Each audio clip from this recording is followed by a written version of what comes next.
Este es un mensaje más de Iglesia Logos. Síguenos en Facebook, YouTube e Instagram como iglesia.logos o visítanos en nuestros servicios domingos 11:30 de la mañana y miércoles 7:30 de la tarde. Estamos en Avenida Sanders y Eje Vial Juan Gabriel, en Ciudad Juárez, Chihuahua. Iglesia Logos, creados para alabanza de su gloria. Estaba pensando, hermanos, hace un momentito, dije, bueno, lo que yo voy a decir a la iglesia en realidad ya lo saben.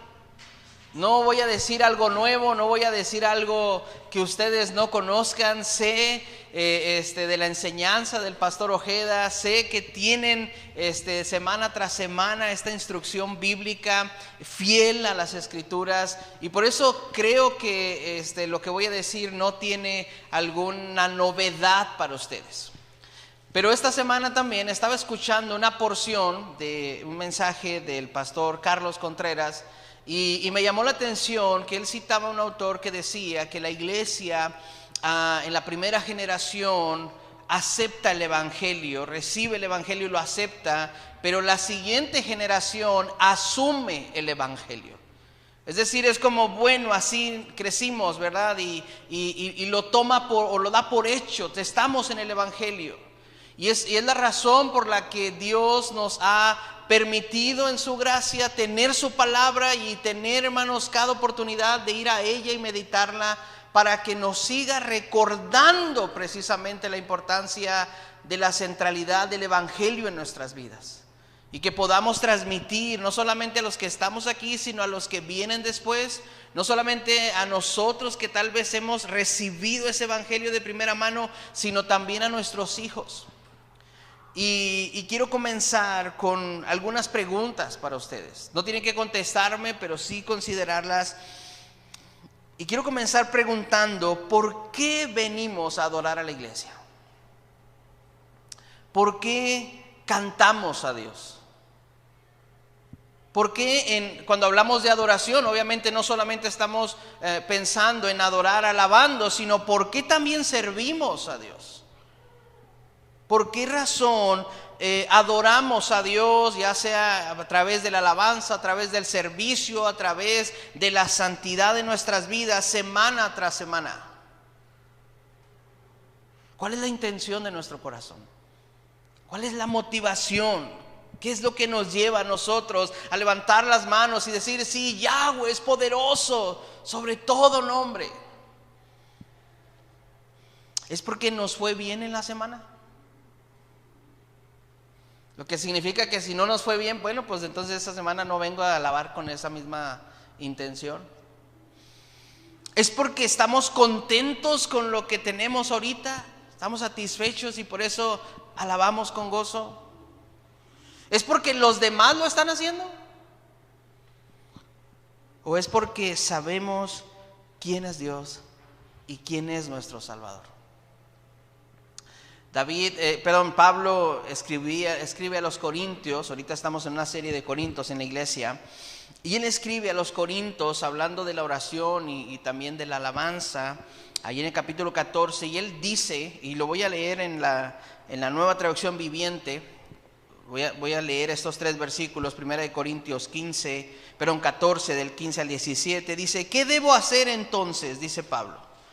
¿Oraré en el Espíritu y también oraré con palabras que entiendo?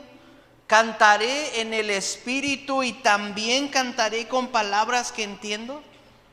Pues si alabas a Dios solo en el Espíritu, ¿cómo podrán los que no te entienden alabar a Dios contigo? ¿Cómo podrán unirse a tus agradecimientos cuando no entienden lo que dices? Tú darás gracias muy bien, pero eso no fortalecerá a la gente que te oye. Es decir, Pablo estaba trayendo este orden a la iglesia, y entre esas instrucciones que él estaba dando, él estaba puntualizando esta atención a que debemos nosotros alabar a Dios, hermanos, no solamente en el espíritu, decir, sí, Él es Dios, pero también porque entiendo qué significa eso. Entiendo, no es solamente porque la música me agrada, ay, este ritmo sí me mueve, ¿verdad? No, sino porque la letra de ese canto declara lo que verdaderamente mi corazón, mi mente y lo que Dios ha revelado a mi vida personalmente. Por eso le alabo. Una de las virtudes de estudiar los salmos, hermanos, es que nos proporcionan el propósito correcto por el cual debemos adorar a Dios. Yo creo que la mayoría sabemos que los salmos es el himnario de Israel, es los cantos que ellos entonaban en diferentes ocasiones, pero también para nosotros, hermanos, más allá de usar algunos salmos y entonarlos, ¿verdad?, en la alabanza, en la iglesia, hermanos, los salmos nos permiten conocer la perspectiva bíblica e inspirada por Dios para adorarlo a Él. De hecho, es una muestra de su gracia. Cómo Él quiere ser adorado y por qué Él quiere ser adorado. ¿Cuáles son las razones? ¿Cuáles son las motivaciones? De hecho, esa es una de las bondades de Dios para preservar su palabra y revelárnosla a nosotros. Es en su palabra, hermanos, donde Dios nos guía a encontrarnos con Él. Es en su palabra donde Dios nos instruye sobre quién es Él y quiénes somos nosotros. Es por medio de su palabra donde Dios nos instruye también sobre cómo Él quiere ser adorado, cómo Él quiere ser obedecido.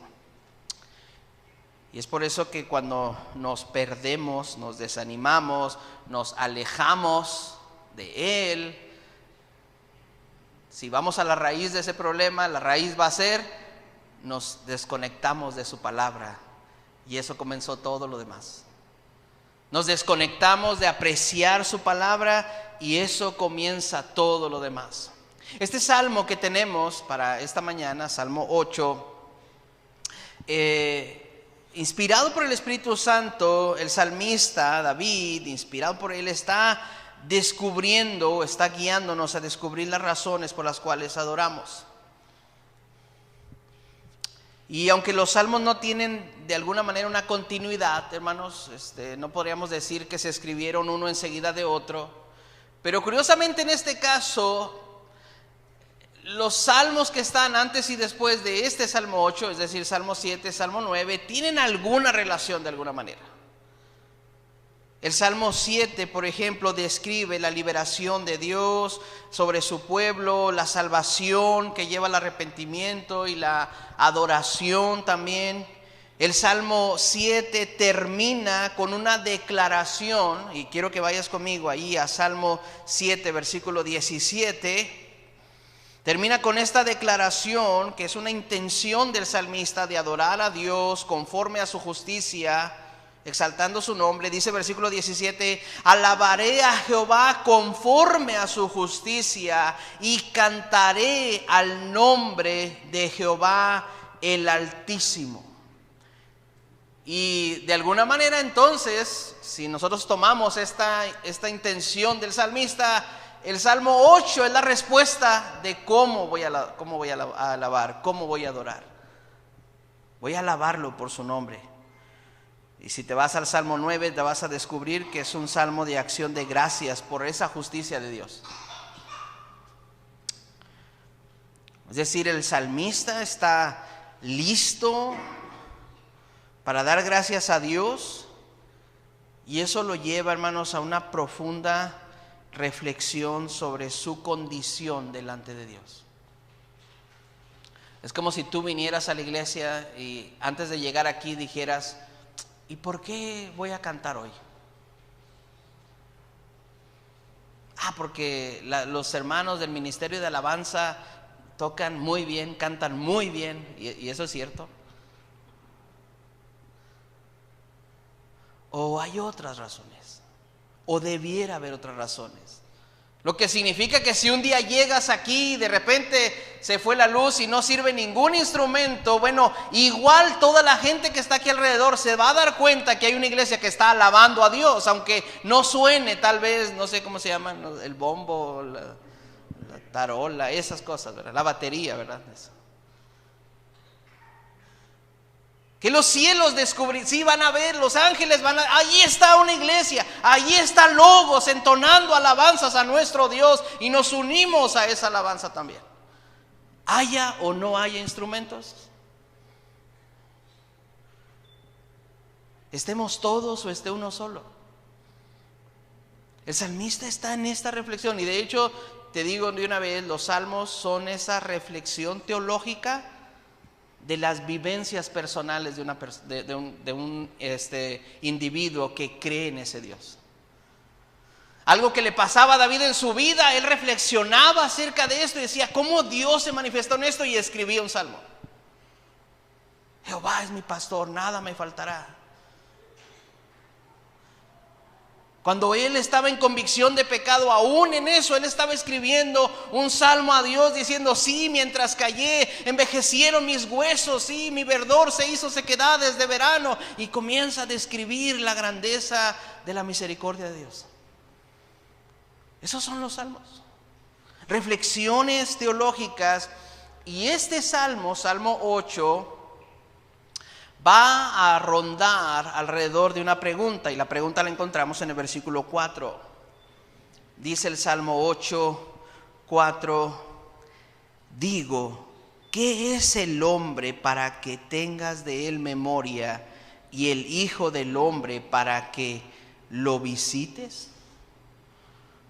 En su reflexión sobre Dios, el salmista está realizándose esta pregunta. Y responder a esta pregunta para él va a guiarle a adorar precisamente a ese Dios. Y ese es parte del proceso que todos debiéramos de realizar cada día de nuestra vida. ¿Quién soy yo para adorar a Dios? ¿Quién es Él para ser adorado? ¿Por qué mi vida debe adorarle a Él? Debe traer gloria a Él, debe traer honra a su nombre. Por eso vamos a ver cómo el salmista encuentra esta razón de su alabanza. El salmista nos presenta de dónde surge esta alabanza, la fuente de su adoración, el fundamento de su admiración y la declaración de quién es Dios para él. ¿Cómo vamos a ver este salmo, hermanos? Vamos a verlo en 3 apartados. Número 1. Vamos a ver una adoración que surge de la posición de Dios en mi vida. Una adoración que surge de la posición de Dios en mi vida. Mira, ve conmigo, versículos 1 y 9. El salmista escribe esto. Y yo estoy leyendo de la Reina Valera 60. No sé si a lo mejor todos la tienen, pero yo creo que no va a cambiar mucho en su versión.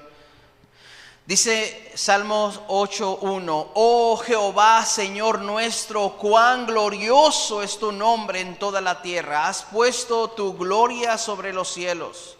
Versículo 9 dice, oh Jehová, Señor nuestro, cuán grande es tu nombre en toda la tierra.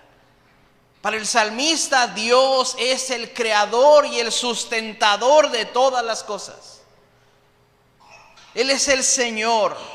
La expresión del salmista, hermanos, nos permite reconocer cómo él consideraba a Dios. Y si te das cuenta, él comienza el salmo con esta intención y termina el salmo con esta intención, lo que significa que todo lo que está en medio está permeado de esta idea.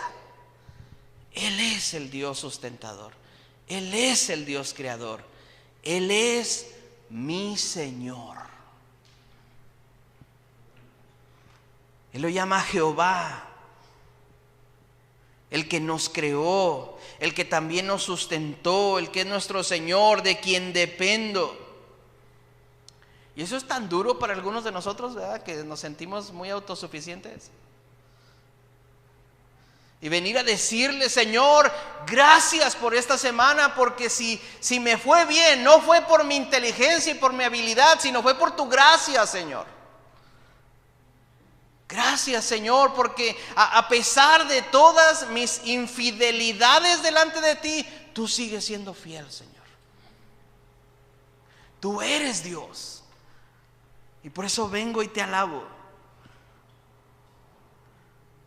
Nuevamente el hombre está considerando, bueno, ¿quién soy yo delante de ese Dios? ¿Cómo puedo venir yo a adorar a ese Dios con orgullo cuando Él es el que está por encima de todas las cosas? Cantábamos hace un momento, ¿verdad? Él es poderoso, Él es eterno, Él es Yahweh, ¿verdad? Cantábamos. Y qué bendición es que cada domingo podamos, hermanos, venir y recordarnos eso. Porque realmente eso es lo que nos va a ayudar en la semana para seguir adorando a ese Dios. Mira, ¿quién soy yo para venir a adorar a Dios? Es parte de la misericordia de Dios que yo le adore simplemente. No tengo nada que ofrecerle. Él es Dios. Al contrario, Él me sustenta a mí. Los antiguos griegos creían que si ellos no adoraban a su Dios, los dioses se iban debilitando hasta perder su poder. Y que por eso los dioses de alguna manera provocaban a los hombres para adorarle. Hermano, así no es nuestro Dios. Él no pierde valor si nosotros no le adoramos. Pero hermanos, nosotros sí perdemos nuestra posición delante de Él cuando no le reconocemos por lo que Él es. Él es Dios. Nosotros sí nos desenfocamos del propósito de Él cuando no le reconocemos diariamente quién es Él. Yo pensé en este salmo, cómo comienza y termina con esta expresión, y me lleva, hermanos, a considerar, bueno, ¿cómo empiezo yo mi día y cómo termino mi día?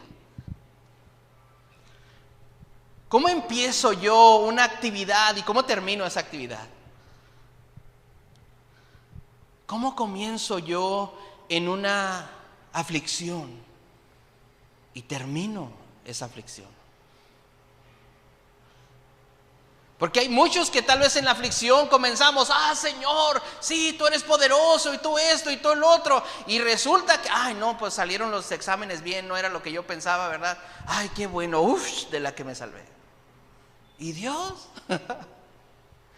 ¿Que no debimos haber terminado igual? Señor, gracias porque tú eres Dios y precisamente por eso tengo esta situación.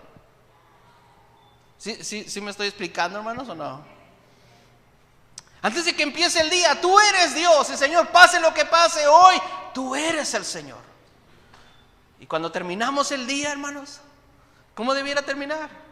Hombre, ahora, híjole, no, me fue re mal. No, tú eres Dios. Y no solamente eso, dice, cuán grande es tu nombre en toda la tierra. Cuán grande eres tú.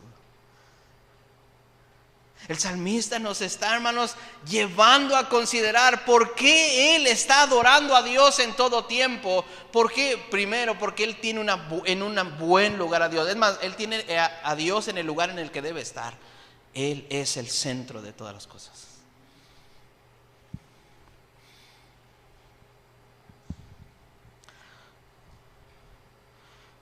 Dice, Dios es todo en la tierra. Versículo 1, cuán glorioso es tu nombre en toda la tierra. Versículo 9, cuán grande es tu nombre en toda la tierra. El salmista declara cuán glorioso es ese nombre. Y en realidad lo que vemos aquí, hermanos, es que el salmista no tenía palabras para describir la grandeza de Dios. Spurgeon escribe sobre esta porción del Salmo y él dice, el salmista tampoco encuentra palabras humanas con las cuales expresar la excelencia del nombre de Dios, y de nuevo recurre a la exclamación, oh, cuán grande es tu nombre. Es decir, no puedo mi mente limitada ni siquiera puede tener una idea de lo grande que tú eres. No sé cuántas clases y aves hay en el mundo, pero tiene que haber, no sé, millones de millones. Y es sorprendente que los evangelios nos dicen, bueno, pues no cae uno de esos pajarillos a tierra sin que Dios lo sepa. Yo no sé si tú te has puesto a contar tus cabellos, ¿verdad? Pero aún tus cabellos son contados por Él. Y sí, para los que nos estamos quedando también, no se cae un cabello sin que Él no sepa. No reclames por eso. Cuán grande es ese Dios, hermanos. Él es un Dios grande cuando venimos y le adoramos aquí, pero Él sigue siendo un Dios grande. Mañana lunes que te levantas para ir a trabajar, el martes que tal vez recibas una mala noticia, el miércoles que veas que se solucionaron las cosas, el jueves que tal vez te sientas mal físicamente, el viernes, y así cada día. Él sigue siendo un Dios grande. Él sigue siendo Dios. Salomón, cuando abrieron las puertas del templo, esta majestuosidad del templo, hermanos, con la riqueza, escuché esta semana que la riqueza que tenía Salomón, ni uno de los más ricos del mundo hoy en día llega a esa riqueza que él tenía.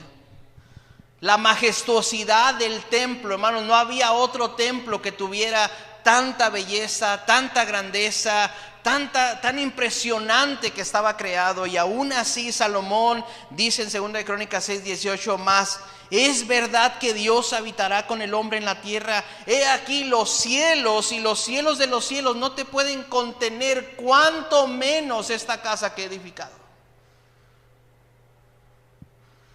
Dándose una idea de, Señor, ¿cómo pensaría yo, verdad, que te puedo contener en algo? Lo único que me queda es decir como el salmista, cuán grande. No tengo una manera de medirlo.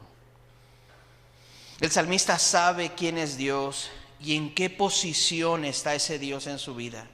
Y eso es su motivo de alabanza.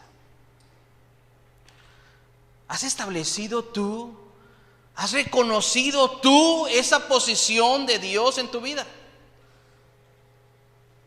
Esa misericordia de ese Dios, esa soberanía de ese Dios, ese cuidado de ese Dios, esa provisión de ese Dios en tu vida que te provoca que a pesar de lo que está pasando tú puedas adorarle en todo tiempo. Job dice, ¿verdad? Cuando pierde todo, bueno, Jehová dio, Jehová quitó, o sea, el nombre de Jehová bendito. Él sigue siendo Dios, tenga yo o no tenga. El segundo apartado, hermanos, una adoración que viene de la contemplación. Una adoración que viene de la contemplación. Ahora el salmista se dirige ahora a contemplar la creación y la bondad de ese Dios que la creó. Dice versículo 1, has puesto tu gloria sobre los cielos. De la boca de los niños y de los que maman fundaste la fortaleza a causa de tus enemigos para hacer callar al enemigo y al vengativo. Cuando veo los cielos, obra de tus dedos, la luna y las estrellas que tú formaste. El salmista ahora se dirige a contemplar la creación. El salmista entiende que el simple hecho de ver la obra de Dios, hermanos, es suficiente motivo para alabar a ese Dios.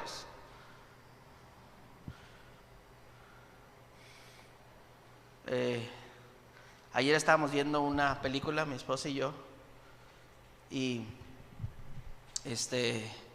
me llamó la atención que la película es de esas futuristas, ¿no?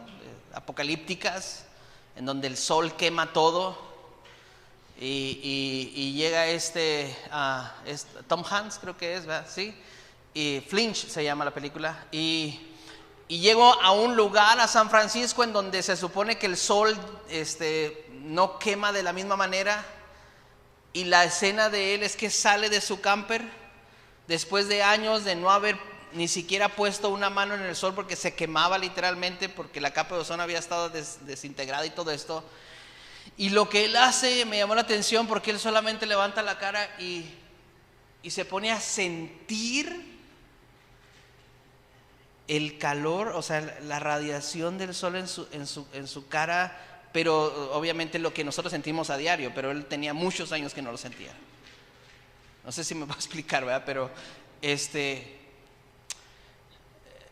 hoy no, yo dije, hoy yo he sentido eso, porque uno está en la sombra y luego salía en el sol. Ay, Señor, gracias, ¿verdad? Qué rico. Hermanos, si una cosa tan simple como sentir la luz del sol no te provoca a alabar a ese Dios, yo no sé qué estás esperando. Yo no sé qué es lo que tú quieres. El salmista está admirado, hermanos, de ver esta grandeza. Dice los cielos, dice en el Salmo 19:1, los cielos cuentan la gloria de Dios, el firmamento anuncia la obra de sus manos. Él está contemplando todo lo que Dios ha creado. Y hermanos, todo eso que ha creado, lo ha creado para nosotros, para que disfrutemos, para que vivamos. Immanuel Kant dice: hay dos cosas que llenan el pensamiento de una siempre renovada maravilla y reverencia. Cuanto más se ocupa la mente y la manera más persistente de ellas, dice, los cielos, hay dos cosas que nos mantienen siempre renovados en maravillas. Los cielos alumbrados por las estrellas encima mío. Para allá donde vivimos nosotros, es a las afueras de la ciudad, y allá sí puedes todavía levantar la vista al cielo en la noche y todavía se ve ahí el cielo, las estrellas.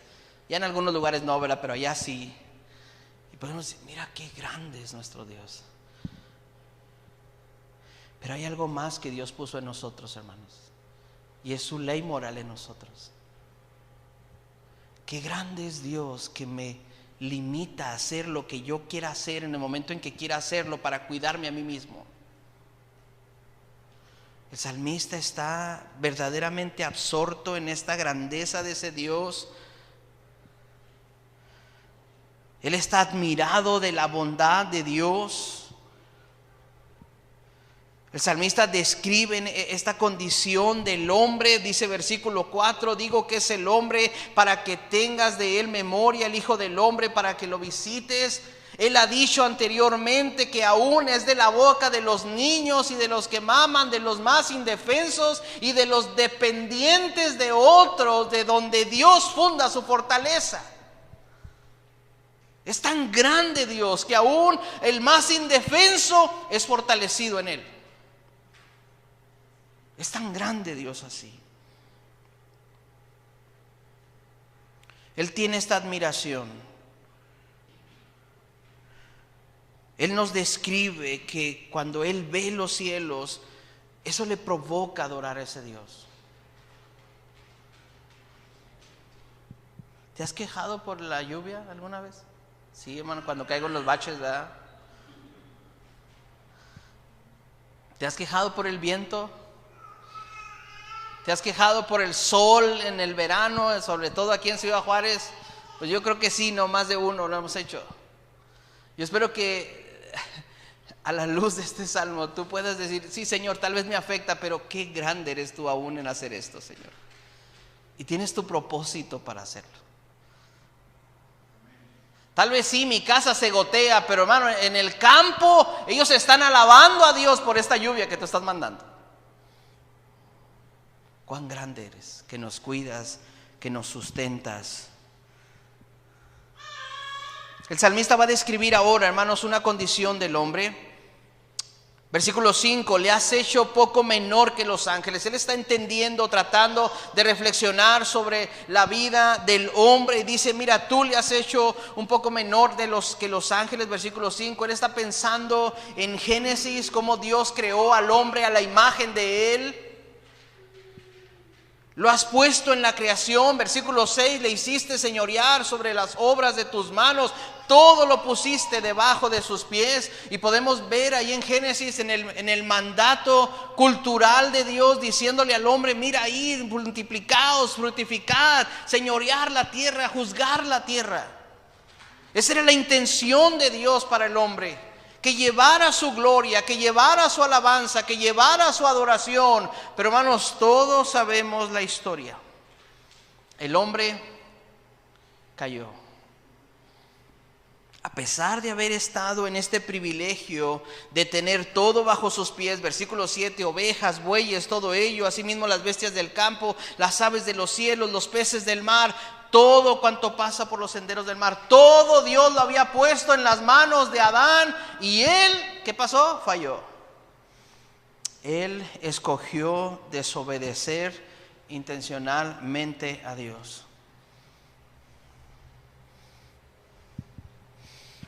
Pablo describe esta condición del hombre caído en 1 Corintios 15, y él dice en 1 Corintios 15:20: mas ahora Cristo ha resucitado de los muertos, primicias de los que durmieron es hecho, porque por cuanto la muerte entró por un hombre, también por un hombre la resurrección de los muertos, porque así como en Adán todos mueren, también en Cristo todos serán vivificados, pero cada uno en su debido orden: Cristo las primicias, luego los que son de Cristo en su venida, luego el fin, cuando entregue el reino al Dios y Padre, cuando haya suprimido todo dominio y toda autoridad, porque es preciso que Él reine hasta que haya puesto a todos sus enemigos debajo de sus pies, y el postrer enemigo sea destruido, que es la muerte, porque todas las cosas las sujetó debajo de sus pies. Y cuando dice que todas las cosas han sido sujetadas a Él, claramente se exceptúa aquel que sujetó a Él todas las cosas. Pero luego que todas las cosas le estén sujetas, entonces también el Hijo mismo se sujetará a aquel que lo sujetó a Él todas las cosas, para que Dios sea en todos. ¿Qué está haciendo Pablo? Está tomando una parte de este Salmo 8 y está reconociendo: sí, el hombre falló y por consecuencia de eso la muerte vino. Y hermanos, es la razón por la que tú y yo batallamos algunas veces para adorar a Dios, porque todavía está ese cuerpo carnal en nosotros, todavía está esta naturaleza pecaminosa que no quiere darle honra a Dios de las cosas. Pero Pablo nos lleva a pensar: pero hay alguien. El salmista está limitado en su conocimiento. Inspirado por el Espíritu Santo, él está escribiendo en su reflexión: Señor, yo quiero alabarte, pero ¿quién soy yo para alabarte? Tú eres tan grande. Pero la iglesia de hoy en día, hermanos, tiene algo más que el salmista no tenía. Tú y yo hoy en día, si no pudiéramos entender, si leyéramos este salmo solamente y dijéramos: pero hermano, no es cierto que todo está sujeto bajo nuestros pies, no podemos alabar a Dios porque todo esté sujeto bajo nuestros pies. Al contrario, estamos a merced de la naturaleza. Al contrario, la muerte está acechándonos diariamente. Al contrario, mire esta pandemia. Un simple virus pequeñísimo, microscópico, está causando todo este desgaste mundial, toda esta condición emocional en toda la gente, de temor, de asombro, de angustia y de todas estas cosas. ¿Cómo podemos alabar a Dios nosotros en esa condición? Aun cuando sabemos que Él es Dios y que Él es grande, aún estamos viviendo en esta condición. Bueno, pues darle gracias a Dios también, que en su misericordia Él envió a alguien a interpretar este salmo para nosotros, para que tú y yo tengamos una sólida adoración y tengamos una certeza de por qué le adoramos. Y eso me lleva a mi tercer y último apartado: una adoración que se fundamenta en la obra de Cristo. Quiero que vayas conmigo a Hebreos capítulo 2. Hebreos capítulo 2. Hebreos en el Nuevo Testamento, capítulo 2, versículo 5. Voy a leer también una porción un poquito larga. Hebreos 2:5, voy a leer hasta el versículo 15. Si ya lo tienes, me dices amén. Dice la palabra del Señor: porque no sujetó a los ángeles el mundo venidero, acerca del cual estamos hablando. Pero alguien testificó en cierto lugar diciendo: ¿qué es el hombre para que te acuerdes de él, o el hijo del hombre para que le visites? ¿Te suena esa pregunta? Salmo 8, ¿verdad? Le hiciste un poco menor que los ángeles, le coronaste de gloria y de honra y le pusiste sobre las obras de tus manos. Todo lo sujetaste bajo sus pies, porque en cuanto le sujetó todas las cosas, nada dejó que no sea sujeto a él. Pero todavía no vemos que todas las cosas le sean sujetas. ¿Sí vas conmigo ahí? O sea, el autor de Hebreos está diciendo lo mismo que el salmista, pero pues la verdad es que no es cierto eso. En su manera de pensar. No tenemos ese control. No podemos alabar a Dios porque tenemos el señorío de la naturaleza. Versículo 9. Aquí está la clave. Pero vemos a aquel que fue hecho menor que los ángeles. ¿A quién? ¿A Jesús? Este salmo, el Salmo 8, inspirado por David, hermanos, no está hablando de nosotros como hombres que adoramos a Dios porque Él es grande y porque nos dio el señorío sobre las cosas. No, sí adoramos a Dios porque Él es grande, pero en realidad Él está hablando de este hombre que es Jesús. A Jesús dice, coronado de gloria y de honra a causa del padecimiento de la muerte, para que por la gracia de Dios gustase la muerte por todos.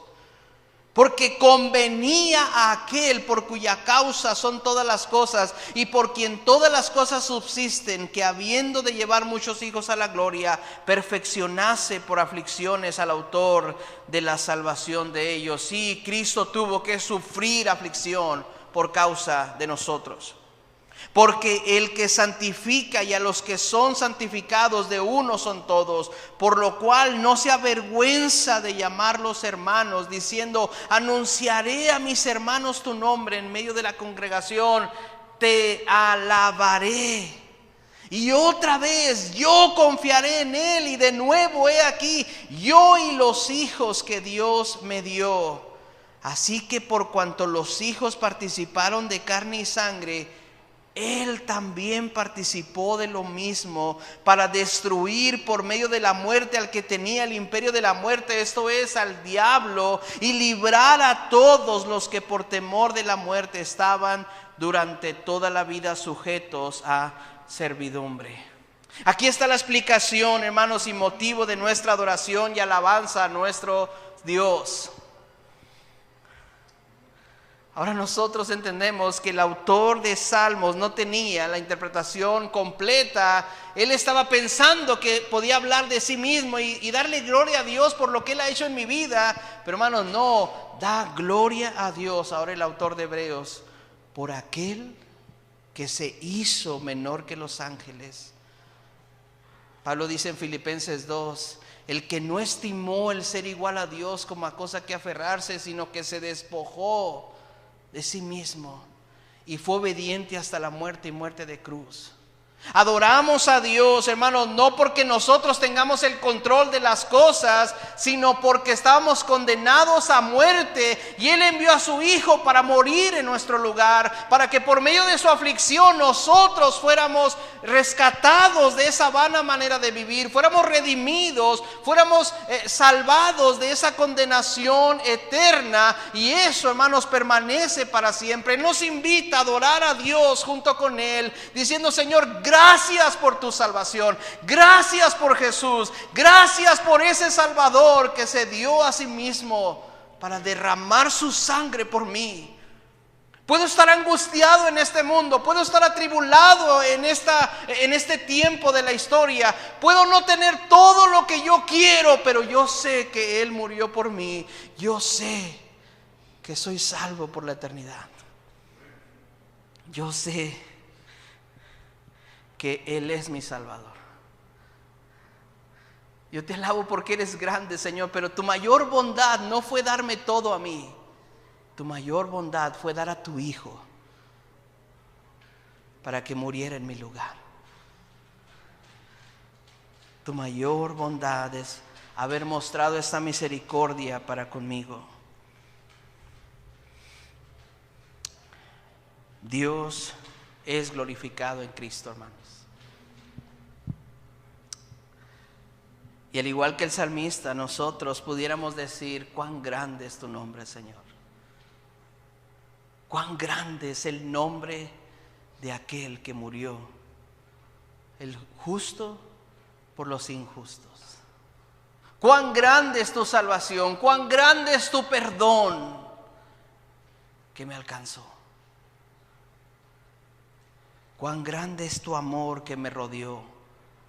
Aun cuando yo rehusé, aun cuando yo fui rebelde, Señor, tú seguiste buscándome y sigues haciéndolo cada día.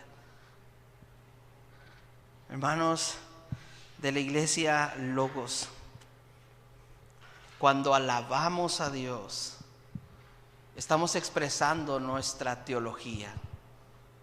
Cuando alabamos a Dios, estamos exaltando el evangelio. Señor, sí, yo soy pecador, Señor, pero fue por gracias a aquel que se hizo menor que los ángeles. Fue gracias a aquel a quien tú le diste el estar sentado a tu derecha y ser aquel que intercede por mí delante de ti, que yo puedo venir a adorarte a ti. Hermanos, cuando nos reunimos y alabamos a Dios, no lo hacemos porque estemos bien, no lo hacemos porque nos sintamos bien, no lo hacemos ni siquiera porque otros lo hagan. Lo hacemos, hermanos, porque Él es Dios y porque Cristo merece toda nuestra alabanza, toda la honra y toda la gloria de nosotros.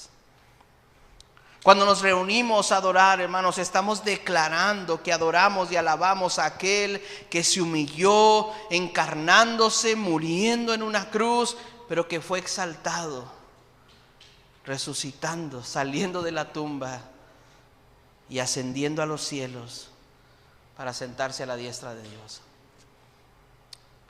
Cuando adoramos, hermanos, a Dios, debemos hacerlo conscientemente. Vengo y te adoro, Señor, porque fue por medio del sacrificio de Cristo que tú me redimiste, que tú me rescataste. Eso está en mi conciencia.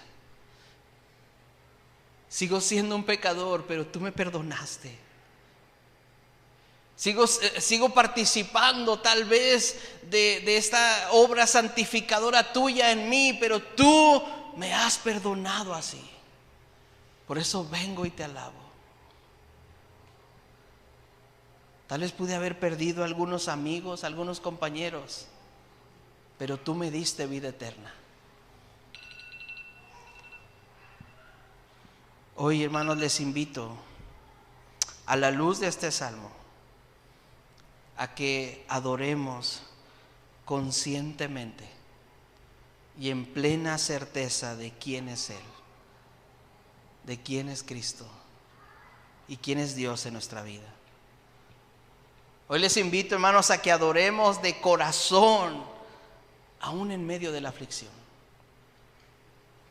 Hoy les invito, hermanos, que adoremos porque Él es nuestro Señor y porque Él sigue teniendo cuidado de nosotros. Hoy les invito, hermanos, a que adoremos a nuestro Dios porque Él es merecedor de toda nuestra alabanza.